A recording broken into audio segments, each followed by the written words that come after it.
2024ના concept જોઈએ ને ફિલ્મોના તો જબરજસ્ત હતા કે અલગ અલગ ટોપિક પર નવા નવા ટોપિક ઉપર ફિલ્મો આવી અને હવે 2025ની જાન્યુઆરીમાં પણ એ જ રીતે ચાલ્યું કે નવો નવો કોન્સેપ્ટ લોકોને જોવા મળ્યો.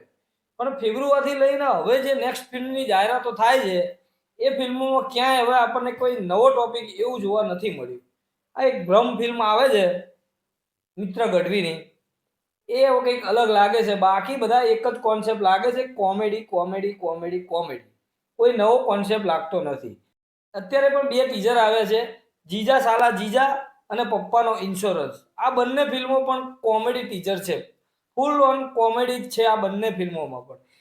પપ્પાનો ઇન્સ્યોરન્સ આવી છે 23 મે રિલીઝ થઈ રહી છે સિનેમાઘરમાં, અને જીજા સાલા જીજા એ તો હવે નેક્સ્ટ આવે છે 21 માર્ચે સિનેમાઘરમાં જોવા મળશે. બંને ફિલ્મો કોમેડી કોન્સેપ્ટ છે. પપ્પાનો ઇન્સ્યોરન્સના ટીઝરની વાત કરીએ તો ટીઝર થોડું એવરેજ પ્રકારનું લાગે છે કે કોઈ આમ ગુસબમ્સ જેવું કંઈ લાગતું નથી કે એકદમ એવી કોમેડી પણ ટીઝરની અંદર નથી દેખાતી આપણને. એકદમ કંઈ એક્સાઇટેડ કરી દે એવું ટીઝરની અંદર નથી દેખાતું. જોઈએ ટ્રેલર આવશે ત્યારે આ ફિલ્મની એક્ઝેક્ટ ખબર પડશે કે ફિલ્મનો ઇમોશન છે કે નથી. અમૃત સોનીએ ડિરેક્ટ કરેલી આ ફિલ્મમાં ટીકુ તલસાણીયા, પરીક્ષિત તમાલિયા, દર્શન સોની, આંચલ શાહ જેવા કલાકારો આ ફિલ્મની અંદર જોવા મળે છે. તમને આ ટીઝર કેવું લાગ્યું છે એ મને કોમેન્ટ બોક્સમાં જરૂરથી કહેજો.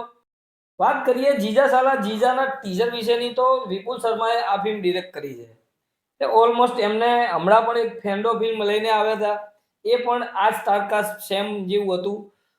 આ ફિલ્મની અંદર કુશલ મિસ્ત્રી, તુષાર સાધુ અને રાગી જાની જેવા કલાકાર દેખાય છે. મતલબ કે જીજા સાલા જીજાના રોલમાં આ ત્રિપુટી હશે. આ ટીઝરની અંદર એ છે કે શેર બજારમાં રોકાણ પછી આ લોકોના પૈસા ડૂબી જાય છે, અને ડૂબ્યા પછી આ લોકો શેરમાં નાખવા માટે રૂપિયા ક્યાંથી લાવ્યા હતા એ પણ એક સવાલ છે. એટલે આવી બધી મિસઅન્ડરસ્ટેન્ડિંગ ચાલશે ફિલ્મમાં, અને કોમેડી ફૂલ ટુ ધમાલ આ ફિલ્મની અંદર થવાની છે. આ ફિલ્મનું ટીઝર મને સારું લાગ્યું છે. તમને કેવું લાગ્યું છે એ મને કોમેન્ટ બોક્સમાં જરૂરથી કહેજો. અને આ ફિલ્મ માટે એક્સાઇટેડ તો છું, કારણ કે મને આમ તો કોમેડી ગમે છે, ભલે કોન્સેપ્ટ ગમે એટલા આવા કોમેડીને લઈને.